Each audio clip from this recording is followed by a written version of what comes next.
बच्चों स्वागत है आपका आपके अपने YouTube चैनल रोजगार भी सचिन पर। बच्चों आज की जो क्लास होगी वो रीजनिंग की क्लास होगी, मिक्स क्वेश्चनों की, और क्लास नंबर 21 होगी। इससे पहले हम क्लास नंबर 20 करा चुके हैं। तो आइए पहले सवाल की ओर चलते हैं जो सभी एग्जामों के लिए बहुत महत्वपूर्ण होगी। सभी विद्यार्थी लिखते चले क्वेश्चन। आज का बच्चों हम पहला सवाल लिखेंगे, सभी विद्यार्थी लिखेंगे यदि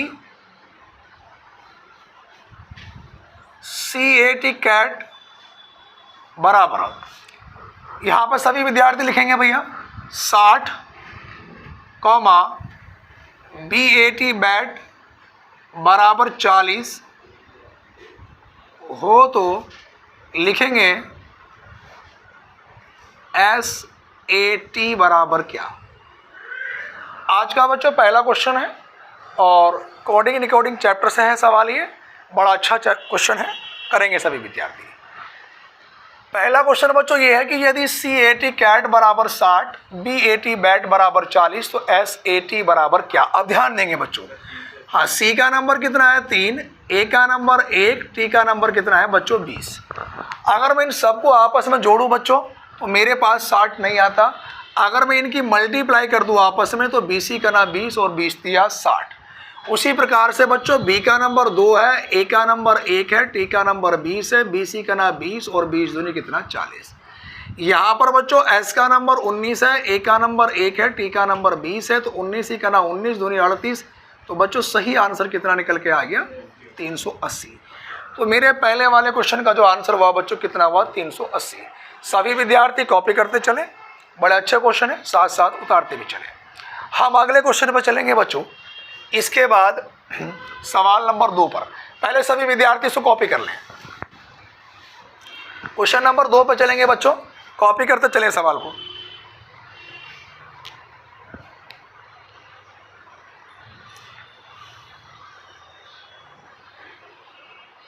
जी इसके बाद बच्चों क्वेश्चन नंबर 2 हम लोग चलेंगे। क्वेश्चन नंबर 2 दूसरे नंबर का प्रश्न लिखेंगे बच्चों। लिखेंगे आप लोग यदि आने वाले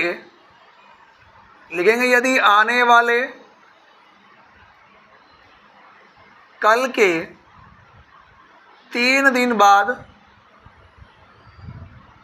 रविवार हो, यदि आने वाले कल के 3 दिन बाद रविवार हो तो गत परसों कौन सा दिन था, कौन सा दिन था।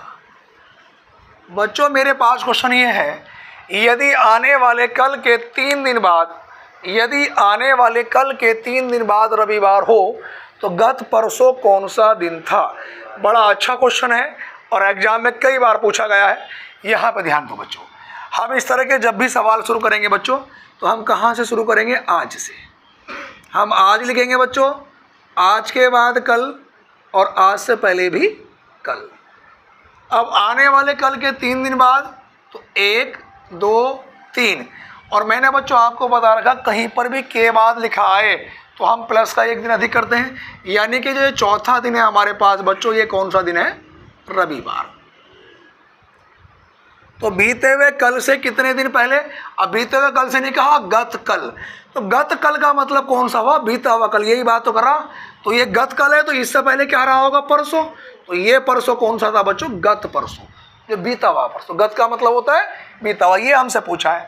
और मैंने एक कहावत बताई थी कि जुम्मा 8 दिन, यानी कि हर 7 दिन के बाद जो बच्चों 8वां दिन आता है सेम वही दिन निकल के आता है। तो आप यहाँ से दिन काउंट करेंगे 1, 2, 3, 4, 5, 6, 7 और 1 8। तो बच्चों अगर ये रविवार है तो ये भी क्या होगा, रविवार। सब बच्चों का उत्तर रविवार ही आया होगा जी। आगे चलेंगे, बहुत बढ़िया, उतार लें सभी विद्यार्थी। उसके बाद बच्चों हम क्वेश्चन नंबर 3 की ओर चलेंगे। इसके बाद ये 2 क्वेश्चन सभी विद्यार्थियों ने कॉपी कर लिए होंगे। सवाल नंबर 3 की ओर चलेंगे। तीसरा क्वेश्चन लिखेंगे सभी विद्यार्थी, क्वेश्चन नंबर 3।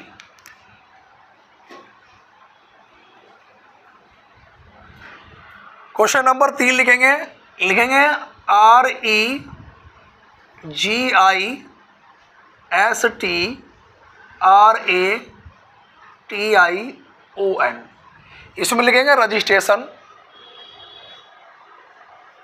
शब्द के प्रत्येक वर्ण को बाएं से दाएं, वर्ण का मतलब होता है प्रत्येक अक्षर को बाएं से दाएं अंग्रेजी वर्णमाला के अनुसार व्यवस्थित किया जाए। बाएं से दाएं अंग्रेजी वर्णमाला के अनुसार व्यवस्थित किया जाए तो कितने वर्णों का स्थान अपरिवर्तित रहेगा? कितने वर्णों का स्थान अपरिवर्तित रहेगा? बच्चों यहाँ वर्ण से मीनिंग होता है प्रत्येक अक्षर की बात करता है वो। अब देखो ध्यान दो बच्चों, यह कहा गया कि रजिस्ट्रेशन शब्द के प्रत्येक वर्ण यानी कि प्रत्येक अक्षर को बाएं से दाएं अंग्रेजी वर्णमाला के अनुसार व्यवस्थित किया जाए तो कितने वर्णों के स्थान अपरिवर्तित रहेंगे, यानी कि जो नहीं बदलेंगे। अब आप ध्यान दो बच्चों, इंग्लिश अल्फाबेट में सबसे पहले क्या आना चाहिए बच्चों? ए आना चाहिए। ए के बाद क्या आना चाहिए? बी, इसमें नहीं है। बी के बाद सी नहीं है, सी के बाद डी नहीं है, फिर क्या आना चाहिए बच्चों? ई। और ई के बाद बच्चों क्या आना चाहिए? एफ, एफ इसमें नहीं है। एफ के बाद क्या आना चाहिए बच्चों? जी, जी के बाद एच इसमें नहीं है। एच के बाद बच्चों क्या आना चाहिए? आई। अब दिक्कत तो ये है कि आई हमारे पास कितनी बार आया बच्चों? 2 बार, तो यहाँ पे मैं आई इसको 1 बार और लिखूंगा। अब आई के बाद क्या आना चाहिए? जे, इसमें नहीं है। के, वो इसमें नहीं है। एल, वो इसमें नहीं है। एम, वो इसमें नहीं है। एम के बाद क्या आता है बच्चों? एन, तो हम लोग क्या लिखेंगे यहाँ पे? एन। अब देख लो कोई अक्षर, तो एन केवल 1 ही बार है। एन के बाद बच्चों क्या आना चाहिए? ओ। ओ के बाद देखो पी है क्या? इसमें नहीं है। पी के बाद बच्चों क्यू है क्या? क्यू नहीं है। क्यू के बाद क्या आना चाहिए? आर। अब आर भी कितनी बार है बच्चों? 2 बार, तो 1 और 1 मैंने कितनी बार लिखा? 2 बार। आर के बाद बच्चों क्या आना चाहिए? एस, तो मैंने एस लिखा। टी भी कितनी बार है बच्चों? 2 बार, तो लास्ट में मैंने क्या लिख दिया? टी। अब उसने कहा ऐसा करने पर कितने वर्णों के स्थान अपरिवर्तित रहेंगे, मतलब जो पहले जिस स्थान पर थे अब भी वो वहीं पर है। तो यहाँ पर ध्यान दो बच्चों, तो एक तो ई का नंबर पहले वहीं था, अब भी वहीं है। जी का नंबर पहले वहीं था, अब भी वहीं है। एक आई का पहले वहीं था, अब भी वहीं है। उसके बाद ये चेंज हो गया, ये वाला चेंज हुआ, ये चेंज हुआ, ये चेंज हुआ, ये भी और ये भी। तो कितने अक्षर हो गए बच्चों? 3। तो आपको ऑप्शन में विकल्प मिलेगा, मतलब पेपरों में 1, 2, 3 या 3 से अधिक। तो बात समझ में आ रही है बच्चों? तो हमारे पास कितना होगा बच्चों? 3 होगा। बात क्लियर है भैया? जी बेटा आकाशदीप, बात समझ में आ रही है? हाँ, आगे चलेंगे। उसके बाद क्वेश्चन नंबर 3 के बाद बेटा क्वेश्चन नंबर में 4 की ओर चलूंगा। सभी विद्यार्थियों ने कॉपी कर लिया होगा जी। क्वेश्चन नंबर 4 लिखेंगे भैया हम लोग। चौथे नंबर का क्वेश्चन लिखेंगे निम्नलिखित शब्दों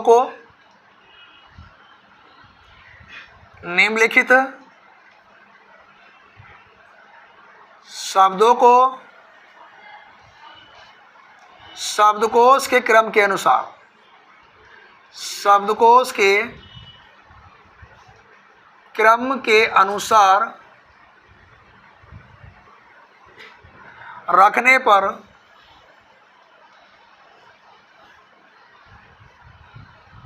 कौन तीसरे स्थान पर आएगा? कौन तीसरे स्थान पर आएगा? ठीक है बच्चों। अब देखो यहाँ पर मेरे पास पहले वाले नंबर को आप लोग लिखेंगे बच्चों। यहाँ पे लिखेंगे भैया REASONING।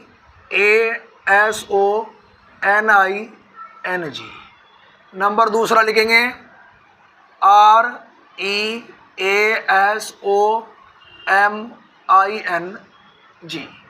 नंबर 3 पे लिखेंगे REPSONING।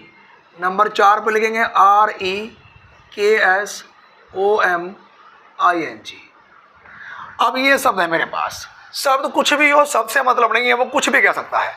वो कहेगा कि आपको जो ये शब्द दे रखे हैं उसने कहा कि निम्नलिखित शब्दों को, शब्दकोश का मतलब होता है बच्चों इंग्लिश अल्फ़ाबेट के अकॉर्डिंग।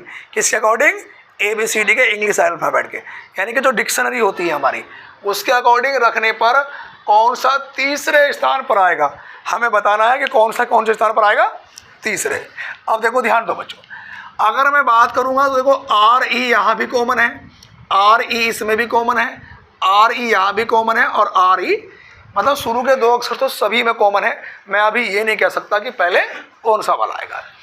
अब बच्चों E के बाद देखो इसका अगला अक्षर क्या है बच्चों? A। इसका अगला अक्षर क्या है बच्चों? A। इसका अगला अक्षर क्या है बच्चों? P। और इसका अगला अक्षर क्या है? K। तो K वाला पहले आएगा, A वाला। तो ये बात तो कन्फर्म है, यो भी A वाला और यो भी A वाला, तो हमें इनसे कुछ लेना ही नहीं, ये तो पहले और दूसरे पे होंगे, तो टाइम वेस्ट करने से कोई फ़ायदा है नहीं भाई, ये तो पहले और दूसरे पे होंगे, हमें तो तीसरा वाला बताना है। अब इन दोनों में कंपेयर करेंगे, R के E के बाद P और E के बाद K। तो पहले भैया K वाला आएगा या P वाला? K वाला। इसका नंबर 3 होगा और इसका नंबर कितना होगा? अगर किसी वजह से इन्हें भी चेक करना होता तो A के बाद S, A के बाद S, S के बाद O, O के बाद N, M, तो ये नंबर पहला आता और ये वाला नंबर कौन सा आता? दूसरा।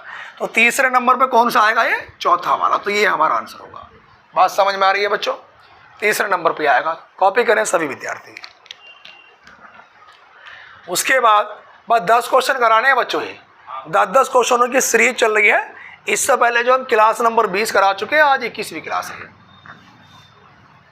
अगले क्वेश्चन पर चलेंगे बच्चों।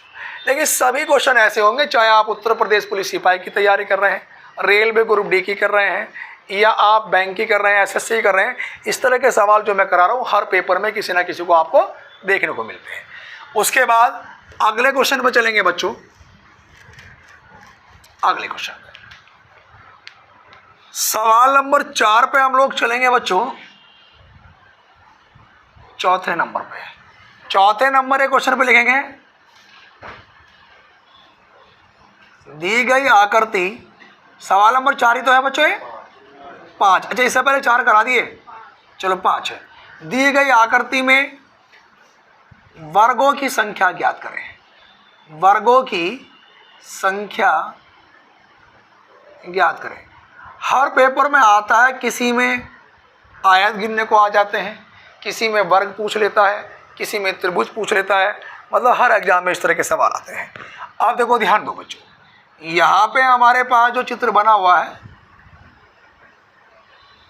वो इस तरह से है कि दी गई आकृति में वर्गों की संख्या ज्ञात करें। यहाँ पे ये लाइन थोड़ा सही से बना लो बच्चों। दी गई आकृति में वर्गों की संख्या ज्ञात करें। ये है, दी गई आकृति में वर्गों की संख्या ज्ञात करें। जी, मैंने आपको वर्ग गिनने की टेक्निक बताई थी बच्चों।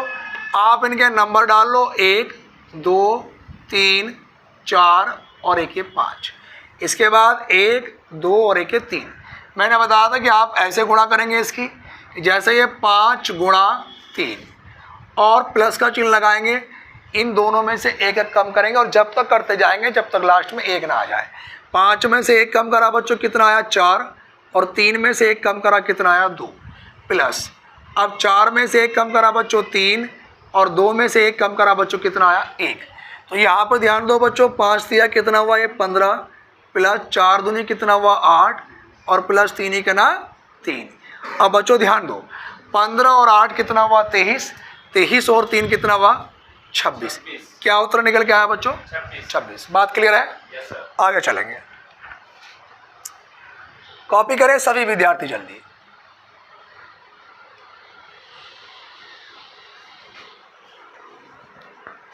इसके बाद हम क्वेश्चन नंबर 5 के बाद सभी विद्यार्थियों ने कॉपी कर लिया होगा क्वेश्चन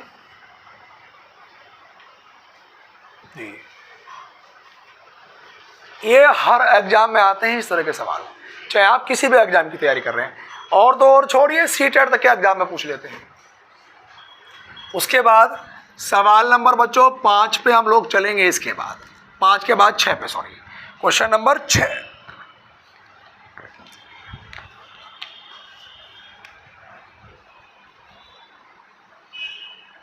जी, क्वेश्चन नंबर 6 आप लोग लिखेंगे बच्चों, दी गई श्रृंखला में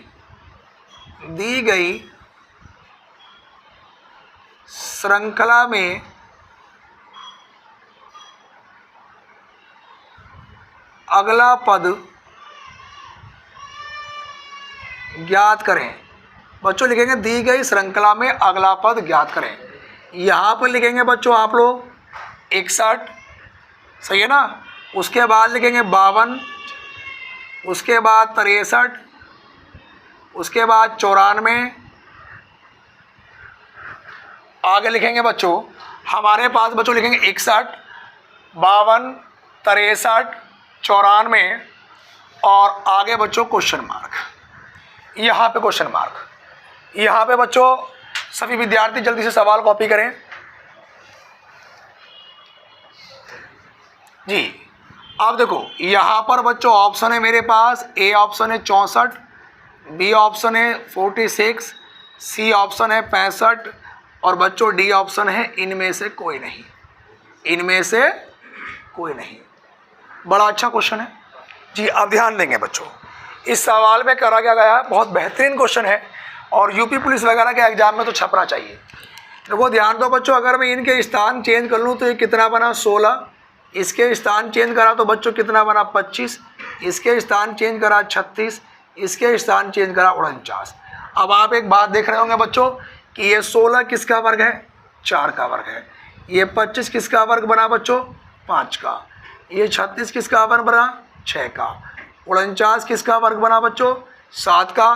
तो आगे 8 का वर्ग बनना चाहिए और 8 का वर्ग कितना होगा 64 और बना किससे होगा बच्चों 46 से, कि 46 के अगर मैं अंक उल्टे कर दूंगा तो कितना बन जाएगा 64।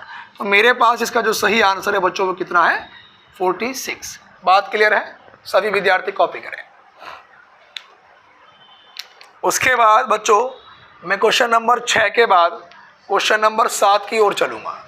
7वें नंबर के क्वेश्चन पे हम लोग चलेंगे बच्चों जी। लिखेंगे जरा 7वें नंबर का क्वेश्चन, लिखेंगे क्वेश्चन नंबर 7। क्वेश्चन नंबर 7 लिखेंगे 5 और 6 बजे के बीच, 5 और 6 बजे के बीच घड़ी की सुइयां, घड़ी की सुइयां कब एक दूसरे के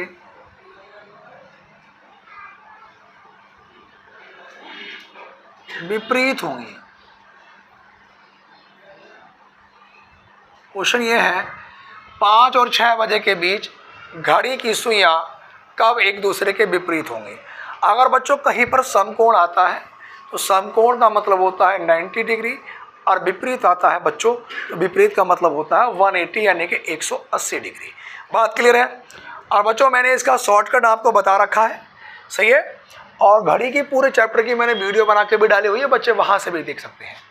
तो वो ध्यान दो बेटा, समय कितना है 5 और 6, तो जो भी कंप्लीट समय होगा मैंने उसको बताया था कि चाहे वो 4 लिखा हो, 5 लिखा हो, 6 लिखा हो, बच्चों हर बार उसकी गुणा कितने से करनी है 5 से। तो अगर मैं 5 की गुणा 5 से करूँगा बच्चों तो ये मेरे पास कितना बनेगा 25। और जो भी कोण है विपरीत का मतलब बच्चों क्या होता है, ये जो विपरीत लिखा है विपरीत का मतलब होता है 180 डिग्री। उसे हर बार कितने से भाग करना है 6 से, तो 6 तिया 18। मैंने बताया था कि इनको जोड़ देंगे आपस में, 30 और 25 कितना हुआ 55। और बच्चों मैंने बताया कि मिनट की गुणा कितने से करते हैं 12 बटे, तो 12 पंजे 60, हासिल लगे 6, 12 पंजे 60 और 6 66 और बटे में 11।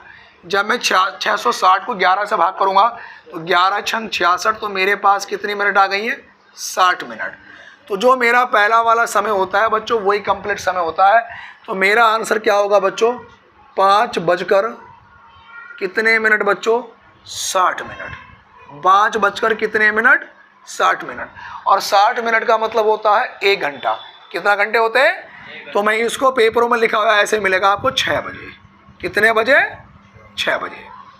वैसे भी देखो जब आप घड़ी की घड़ी बनाएंगे तो पूरे 6 बजे अपोजिट होगी या नहीं होगी, एक दूसरे के विपरीत होंगे या नहीं होंगी। इसका मतलब आंसर कितना होगा, या तो ऑप्शन देगा 5:60, ये नहीं देगा, ज़्यादातर देगा कितने बजे, 6 बजे। तो आंसर कितना होगा बच्चों, 6 बजे। उसके बाद बच्चों हम अगले क्वेश्चन पे चलेंगे। सवाल नंबर 7 के बाद हम क्वेश्चन नंबर 8 की ओर चलेंगे। सभी विद्यार्थी कॉपी करते चलें जी। जो भी आपके साथी हैं जान पहचान के, सबको यूट्यूब चैनल के बारे में बताते रहो, किसी का भला हो जाए तो क्या दिक्कत है, जो भी हेल्प मिल सकती है हमसे। आगे चलें। क्वेश्चन नंबर 7 के बाद भैया क्वेश्चन नंबर मैं 8 की ओर चलूंगा। 8 नंबर पे लिखेंगे एक व्यक्ति का मुख, लिखेंगे एक व्यक्ति का मुख उत्तर पूर्व दिशा की ओर है। एक व्यक्ति का मुख उत्तर पूर्व दिशा की ओर है। लिखेंगे एक व्यक्ति का जो मुख है वो कहाँ पे है बच्चों, उत्तर पूर्व में है, उत्तर पूर्व दिशा की ओर है। वह वहां से 135 डिग्री अपने राइट हैंड घूमता है, दायां, यानी कि जो दायां घूमता है बच्चों, वह अपने दायां 135 डिग्री घूमता है, 135। फिर उसी दिशा में 90 डिग्री घूमता है। उसी दिशा का मतलब फिर दायां, उसी दिशा का मतलब फिर दायां 90 डिग्री घूमता है। उसके बाद वह पुनः 270 डिग्री वामावर्त दिशा में घूमता है, हाँ लेफ्ट में। उसके बाद वह 270 डिग्री वामावर्त, वामावर्त का मतलब होता है बायां और दक्षिणावर्त का मतलब होता है दायां। 270 डिग्री वामावर्त, यानी कि वामावर्त का मतलब हो गया बायां और बायां मतलब लेफ्ट, कितना घूमता है, 270 डिग्री।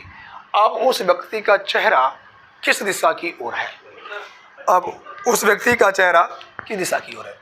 सबसे पहले तो जो बच्चे नहीं जानते बोर्ड पे विशेष कर ध्यान देंगे बच्चों, हमारे पास 4 दिशाएं होती हैं बच्चों, ये उत्तर और ये पूर्व और बच्चों ये दक्षिण और बच्चों ये वाली कौन सी होती है, पश्चिम।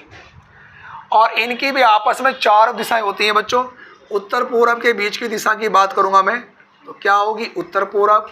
उसके बाद दक्षिण पूर्व के बीच की दिशा की बात करूंगा तो दक्षिण पूर्व। मैं दक्षिण पश्चिम के बीच की दिशा की बात करूंगा, दक्षिण पश्चिम।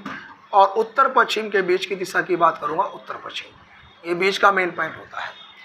और देखो मैंने आपसे कहा सबसे पहली बात यह है कि एक व्यक्ति का मुख उत्तर पूर्व दिशा की ओर है, तो बच्चों उत्तर पूर्व दिशा कैसे होगी, ऐसे। और ये पूरा कोण यहाँ से यहाँ तक कितना होता है, 90 डिग्री। इसका आधा कितना होता है बच्चों, 45 डिग्री। अब क्वेश्चन में कहा क्या गया कि एक व्यक्ति का मुख उत्तर पूर्व दिशा की ओर है और वह अपने दक्षिणावर्त का मतलब दायां 135 डिग्री घूमता है।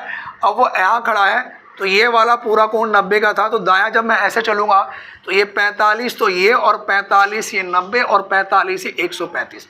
अब वो कहाँ पे आ गया, दक्षिण में, यानी कि साउथ दिशा में। अब उसने कहा क्या, वह फिर उसी दिशा में यानी कि दायां कितना 90 डिग्री। अब वो ऐसे चल के आ रहा था उसी दिशा में 90, तो 45 ये और 45 ये 90, तो कहाँ पे पहुँच गया वो, पश्चिम में। अब कहता है कि वह अब अपने वामावर्त दिशा में क्या उल्टा घूमता है, 270 डिग्री। तो देखो यहाँ से यहाँ तक ये वाला पूरा कितना हुआ बच्चों, 90, और 90 ये कितना हुआ, 180, और 9 क्या 9, 9 दूनी 18, 9 तिया 27, फिर 90 और घूमेगा पूरा यहाँ पे पहुँच जाएगा। तो अब उसका चेहरा कौन सी दिशा में होगा, नॉर्थ दिशा में, यानी कि उत्तर दिशा में। तो इस सवाल का बच्चों उत्तर क्या आएगा हमारे पास, आंसर आएगा उत्तर दिशा में, यानी कि नॉर्थ में। कौन सी दिशा आएगी, नॉर्थ। सभी बच्चों का नॉर्थ आया जी। आगे चलेंगे, कॉपी कर लें सभी विद्यार्थी। बहुत ही बेहतरीन क्वेश्चन है और एग्जामों में छपने वाले सवाल हैं आए दिन।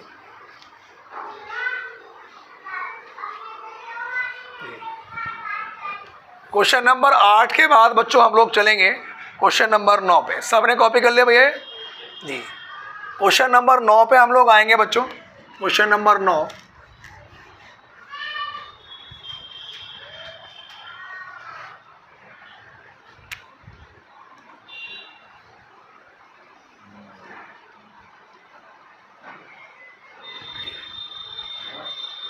जी 9 नंबर का सवाल लिखेंगे पिछले वर्ष पिछले वर्ष मेरी आयु पूर्ण वर्ग संख्या में थी। पिछले वर्ष मेरी आयु पूर्ण वर्ग संख्या में थी और अगले वर्ष यह पूर्ण घन संख्या में होगी। पिछले वर्ष मेरी आयु पूर्ण वर्ग संख्या में थी और अगले वर्ष यह पूर्ण घन संख्या में होगी। अगले वर्ष यह पूर्ण घन संख्या में होगी। मेरी वर्तमान आयु वर्षों में ज्ञात करें। मेरी वर्तमान आयु वर्षों में ज्ञात करें। जी, अब बच्चों क्वेश्चन पर ध्यान देंगे। सवाल में क्या कहा गया, देखो कि पिछले, जो मान लीजिएगा ये वाला, देखो हमने जो है ये वाला वर्तमान वर्ष मान लिया, ये कौन सा है, पिछला वाला वर्ष। हाँ, देखो ये बिल्कुल सही आंसर। ये बेटा पिछला वर्ग है, पिछला वर्ष है, पिछला वाला वर्ष। और ये बेटा कौन सा वर्ष है, अगला वाला वर्ष। तो वो कह रहा कि यानी कि जो ये हमारे पास बच्चों ये जो कंडीशन दी गई है बेटा उसमें, कि जो पिछला वाला वर्ष है इसमें तो हमारी आयु किसमें थी, पूर्ण वर्ग संख्या में। वर्ग में किसी संख्या का वर्ग होगा। और ये वाला जो वर्ष है बच्चों, ये हमारा पूर्ण क्या थी, घन संख्या। तो मेरी वर्तमान आयु बताओ। तो दिमाग पे लोड डालना, ये क्वेश्चन विकल्प से हो पाएगा। या दिमाग में आप लोड डालो कि ऐसी दो संख्या कि जिनमें एक का अंतर हो और अगर उसमें से एक घटाऊं तो वर्ग आ जाए, एक जोड़ूं तो घन आ जाए। अगर मैं वर्तमान उम्र बच्चों अपनी 26 मान लूँ, कितनी मान लूँ, 26, तो उससे पिछला वाला साल कौन सा होगा, 25। और ये 25 पूर्ण वर्ग हो गया, किसका वर्ग हो गया, 5 का वर्ग। उससे अगला वाला वर्ष कौन सा होगा बच्चों, 27। और 27 किसका घन हो गया बच्चों, 3 की पावर 3 करूँगा। तो मेरी वर्तमान आयु कितनी निकल के आएगी बच्चों, वर्षों में 26 वर्ष। तो सही जो आंसर होगा बच्चों वो कितना होगा, 26 ईयर्स। बात क्लियर हो गई। उसके बाद अगले वाले क्वेश्चन पे हम लोग चलेंगे बच्चों। क्वेश्चन नंबर 9 के बाद क्वेश्चन नंबर 10 लिखेंगे। 10वां सवाल आज का अंतिम क्वेश्चन है बच्चों। ये लिखेंगे, दी गई आकृति में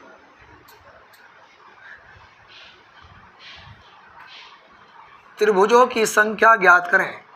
त्रिभुजों की संख्या ज्ञात करें।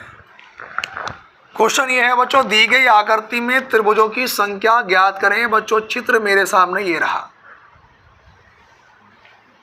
जी। यहाँ पे सभी बच्चे चित्र बना लेंगे।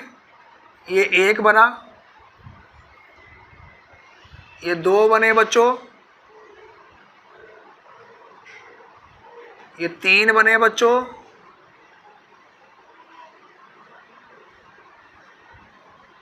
ये 4 बन गए बच्चों। इसके बाद बच्चों 5 बनेंगे, 1 2 3 4 और 1 5 बने बच्चों। अब पे 6 बना लो, 1 2 3 4 5 और बच्चों ये 6। ये है। अब सवाल ये है कि दी गई आकृति में त्रिभुजों की संख्या ज्ञात करें। और देखो ये हर बार किसी ना किसी पेपर में आ रहा है। वैसे एक ज़्यादातर वो 3-4 से ऊपर पूछता नहीं है। अगर 3-4 से ऊपर पूछेगा भी तो आपको निकालने की टेक्निक आनी चाहिए।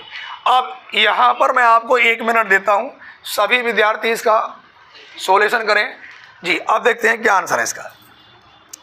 यहाँ पे बच्चों आप गिन लेंगे पहले कितने वो हैं, 1 2 3 4 5 6 और 1 कितना है, 7। तो आप बच्चों 7 तक के नंबर लिखेंगे। देखो 1 2 3 4 5 6 और 1 7। ये टेक्निक मैंने आपको बता रखी है। तो बच्चों ये पहला वाला जो नंबर है हमारे पास, ये ऐसा का ऐसे ही। अब अगर मैं 1 में 2 जोड़ूंगा तो बच्चों कितना आएगा, 3। और 3 में 3 जोड़ा तो 6। और बच्चों 6 में 4 जोड़ा कितना आया, 10। और 10 में 5 जोड़ा 15। और बच्चों 15 में 6 जोड़ा तो 21। और 21 में 7 जोड़ा तो बच्चों कितना आया, 28। फिर दोबारा से देखेंगे, ये 1 ऐसा का ऐसे ही। 1 में 2 जोड़ा 3, 3 में 3 जोड़ा 6, 6 में 4 जोड़ा 10, 10 में 5 जोड़ा 15, 15 में 6 जोड़ा 21 और 21 में 7 जोड़ा 28। तो बच्चों पहले इन सबको जोड़ लो। तो देखो 8 और 1 9, 9 और 5 कितना 14, 14 और 6 20 और 3 23 और 1 24। तो 24 का 4 हासिल कितने लगे 2। यहाँ पर 2 और 2 4 और 1 5 और 1 6, 6 और 2 8। क्या बच्चों टोटल 84 ही आया करके? क्या 84 ही टोटल आया सबका? अब उसके बाद हम नीचे से ऊपर की ओर चलेंगे। ये हमने सब जोड़ लिए बच्चों। अब ध्यान से सुनना, अब हम नीचे से ऊपर चलेंगे। तो मैंने बता रखा कि पहले वाले को छोड़ देते हैं, ये मैंने बार बार बताई। जब नीचे से ऊपर चलेंगे तो पहले वाले को छोड़ेंगे, एक लेंगे, फिर इसको छोड़ेंगे, इसको लेंगे, इसको छोड़ेंगे, इसको लेंगे और इसको छोड़ेंगे। बात समझ में आ रही है? एक बार ऐसे काउंट करके नीचे से ऊपर की ओर चलते हैं। तो पहला वाला छोड़ते हैं, तो वो पहले वाले को छोड़ दिया, इसको लेंगे, फिर अगला छोड़ दिया, एक छोड़ेंगे, एक लेंगे। तो यहाँ पर कितना लिया बच्चों हमने? एक तो हमने 21 लिया, और एक बच्चों हमने 10 लिया, और हमने कितना लिया? 3 लिया। तो यहाँ पर 3 और 1 4, और यहाँ पे 2 और 1 3। तो इसका योग कितना हुआ? 34। इसमें जोड़ देंगे नीचे, 4 और 4 कितना 8, और 8 और 3 11। तो बच्चों कितना आंसर निकल के आया तुम्हारा? 118। तो हमारे पास इस वाले त्रिभुज का जो सही उत्तर होगा बच्चों को कितना होगा? 118। बाकी क्लास बच्चों कल कराएंगे। और जो भी आपके साथी हैं बच्चों जिन्हें यूट्यूब चैनल के बारे में पता नहीं है, सभी को बता दें। बिल्कुल फ्री क्लास चल रही है, कोई पेमेंट आपको नहीं करना है। इसमें ज़्यादा से ज़्यादा बताएं और वीडियो को शेयर करें। और वीडियो देखने के बाद प्रत्येक बच्चे का कमेंट आना चाहिए कि हमारी वीडियो कैसी लगी। धन्यवाद।